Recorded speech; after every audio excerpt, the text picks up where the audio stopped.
Lara Grandjean de retour en Calédonie, je vous le disais en titre, après ses magnifiques performances aux mondiaux de natation en eau libre en Corée du Sud. Et elle est notre invitée exceptionnelle ce midi dans les studios d'RRB. Lara Grandjean, bonjour. Bonjour. Et pour vous interroger, Frédéric Joncheret. Lara, tout d'abord, sachez que nous sommes très très fiers et très très heureux de vous avoir ce midi avec nous. À peine arrivé sur le territoire, vous venez sur Radio Rythme Bleu et félicitations encore pour ce palmarès époustouflant. Merci beaucoup. C'est vraiment un plaisir d'être là et un plaisir de rentrer. Et voilà, plaisir partagé. Alors on va développer tout ça avec vous parce qu'il y a encore une semaine, vous étiez en Corée du Sud, même un peu moins peut-être, à Yeosu. Les conditions étaient comment sur ces championnats du monde au niveau météo ? Au début, les conditions étaient plutôt bien et au fur et à mesure, ça s'est dégradé et ça a fini par un 25 km avec énormément de pluie, du brouillard. Mais c'est l'eau libre, c'est savoir s'adapter à tout climat, donc voilà. Alors vous avez atteint vos objectifs, vous avez été époustouflante durant cette semaine d'eau libre parce que votre but, c'était de choper, j'ai envie de dire, allez, je dis choper, mais d'attraper le ticket pour les Jeux Olympiques à Tokyo. Et ça, vous êtes parvenu sur la seule épreuve, c'est le 10 km en eau libre, dès le départ. Et puis quelques jours plus tard, la petite cerise sur le gâteau, une médaille en prime. Et en plus, le podium sur le 10 km, vous l'avez raté peu. 25 km du bronze, vous êtes venu avec la médaille aujourd'hui. Alors, on va revoir tout ça ensemble. Donc, tout d'abord, ce 10 km, vous étiez comment, dans quelle sensation ? Au départ, j'étais vraiment assez stressée parce que ça fait pas très longtemps que je suis dans l'eau libre. Donc, j'avais peur de manquer d'expérience. Mais au fur et à mesure de la course, je me suis sentie bien. Je sentais que physiquement, j'étais prête. Et jusqu'au bout, je me suis battue. Ça se joue à pas grand-chose pour le podium. Mais l'objectif, c'était vraiment la qualification. Et ça, c'était déjà un pur bonheur. Et voilà, quand on touche la plaque, c'est tout ce moment, tous ces moments de travail qui... au final, c'est que du bonheur. Oui, alors ça a été un retentissement partout en Calédonie, bien évidemment, parce qu'il y avait les Jeux du Pacifique en parallèle, donc tout le monde est bien au courant. Et en plus, ce podium, vous venez de le dire, vous l'avez raté, mais n'a rien. Alors ça se joue à quoi ? Parce qu'après 10 km, c'est un dixième. Oui, voilà, c'est un dixième. Ça se joue vraiment à la touche. On était 12 filles à prétendre un peu au podium. Ça se joue en 5 secondes. Mais c'est le sprint final qui compte et voilà, ça joue souvent à pas grand-chose. C'est savoir être endurante, le 10 km, mais savoir aussi changer d'allure et sprinter dans les derniers mètres. Ça se lance à combien de temps, à combien de distance de la fin, le sprint ? C'est à peu près... On avait des bouées qui écartaient les distances, donc il y avait 700 mètres et le vrai sprint final, c'est à 300 mètres. Et là, il faut prendre vite fait une bonne décision dans la tête. Voilà, des fois, ça se joue à rien. On avait repéré le parcours la veille et du coup, on savait qu'il fallait plutôt se mettre à gauche par rapport au courant. Donc moi, à ce moment-là, j'ai décidé de partir un peu à gauche parce que j'étais avec plusieurs filles et au final, ça a été une stratégie payante. Alors du coup, c'est photo finish là, pour savoir qui est 3e, 4e. Ah oui, c'était à la photo finish. Au début, ils m'ont mis 3e. Du coup, j'ai serré la dame du contrôle antidopage dans mes bras et après, elle m'a dit non, en fait, vous êtes 4e. Mais j'étais tellement heureuse d'être qualifiée que c'était tout aussi réjouissant. Pour Tokyo, bien évidemment, Tokyo 2020, ça sera vos 3e JO déjà. Oui, ça passe vite. Non, mais vous êtes jeune et voilà, 3e JO, c'est formidable. Oui, quand j'ai commencé la natation, mon rêve, c'était faire les Jeux Olympiques. Et aujourd'hui, je suis à mes 3e et on va dire que l'objectif a un peu évolué. Mais voilà, on verra l'année prochaine. Ce sera les premières en eau libre. Et alors, vous n'êtes pas arrêté là parce qu'ensuite, j'imagine... Est-ce que ça a été plus simple d'ailleurs sur les autres épreuves de se dire, ça y est, j'ai mon billet pour Tokyo Oui, l'objectif était rempli. Donc, j'ai vécu la fin des championnats beaucoup plus sereinement. Et j'ai pris des initiatives que j'aurais peut-être pas prises si ça s'était pas passé comme ça. Aux 5 km comme aux 25, j'ai décidé de partir dès le début.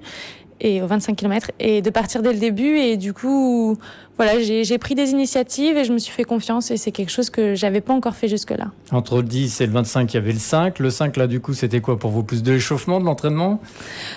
C'était... Peut-être, oui, non, mais c'est vrai que c'est totalement différent. Il y a 1 heure d'effort, 2 heures d'effort, 5 heures d'effort. C'est des efforts différents, mais à chaque fois, il y a des stratégies différentes et c'est ça qui est sympa dans l'eau libre. Il faut toujours s'adapter, toujours mettre en place certaines choses. Et c'est différent du bassin, mais en même temps, c'est autant de plaisir. Justement, Lara Grandjean, on a votre frangin qui était à votre place il y a une semaine en arrière, qui nous disait le plus éblouissant dans ses performances, c'est que l'eau libre, vous y êtes venu tardivement. Ça fait 2 ans maintenant et on voit que les performances sont déjà au rendez-vous. Quel indice ça vous donne pour la suite, un petit peu cette progression ? Déjà, j'ai beaucoup appris grâce au staff. Enfin, tout le staff me donne vraiment beaucoup de conseils et après, j'écoute beaucoup. Quand on me donne un conseil, j'essaye de bien l'analyser et de le mettre en place. Mais je pense que le plus important, ça va être cette année, je vais essayer de faire beaucoup de compétitions pour prendre de l'expérience aussi par moi-même parce qu'on apprend énormément dans la course. Donc voilà, ce qui me manque aujourd'hui, c'est encore pratiquer, faire des compétitions. Et c'est vrai que je me suis mise tardivement, mais j'ai des bons conseils et j'ai des bonnes personnes qui m'entourent. C'est pour ça aussi donc qu'on vous a vu aligné sur tout, même le relais mixte. Oui. Ça vous permet d'acquérir cette expérience dont vous parlez. Oui, voilà. Enfin, pour moi, c'est vraiment très important de tout faire. Et même si les courses sont différentes, à chaque fois, on apprend énormément. Et par exemple, aux 5 km, il y a un passage de bouée que j'ai vraiment loupé. Je sais qu'il va falloir que je travaille ça. Et aux 25 km, il y a eu des moments où la stratégie de partir devant, c'était peut-être pas la meilleure. Donc voilà, on apprend de par ses erreurs. Et j'espère qu'au fur et à mesure, j'en commettrai de moins en moins. Et est-ce que sur les 25 km, vu que là, vous avez décroché le bronze, vous avez regardé la dame du contrôle antidopage ? Elle était avec moi de toute façon, mais c'était pendant tous ces championnats, j'ai vraiment pris du plaisir à tout moment et je pense que j'aurais pu serrer toutes les personnes dans mes bras. Vous a pas fait le coup là de la 4e place, non, c'était bel et bien vous sur la 3e marche du podium. Oui, il y avait plus de photo finish, là ça s'est joué quand même à plusieurs secondes et d'ailleurs il y avait plusieurs secondes entre la première, la deuxième et la troisième, mais voilà, c'était tout le temps très, très sympa. Et vous vous sentez plus à l'aise sur quelle distance ? La distance olympique, c'est le 10 km, ça sera la seule l'année prochaine. Donc aujourd'hui, il faut vraiment que je travaille ça. Donc je vais dire que c'est le 10. Ah oui, maintenant c'est sûr qu'à un an de l'objectif, c'est sûr que là on se dit, vous étiez à 1/10 du podium. Donc là, tout le monde vous le souhaite, d'être médaillé au JO l'année prochaine. En tout cas, je vais travailler pour ça. Et en revenant ici, c'était pour me ressourcer, mais j'en oublie pas mon objectif. Et voilà, toujours avec le CNC. C'est mon club depuis que je suis toute petite. Et il y a énormément de personnes qui me soutiennent et qui m'encouragent. Et tout ça, c'est important pour moi. C'est important de représenter la Nouvelle-Calédonie. Et ça me donne de l'énergie supplémentaire. Et j'imagine que le programme est déjà établi là pour l'année. Oui, là, début août, je vais aller au Japon pour repérer le parcours, les conditions qu'il y aura aux Jeux Olympiques. Donc ça sera déjà une première étape et après on reprend l'entraînement fin août et voilà, focus sur vraiment l'objectif.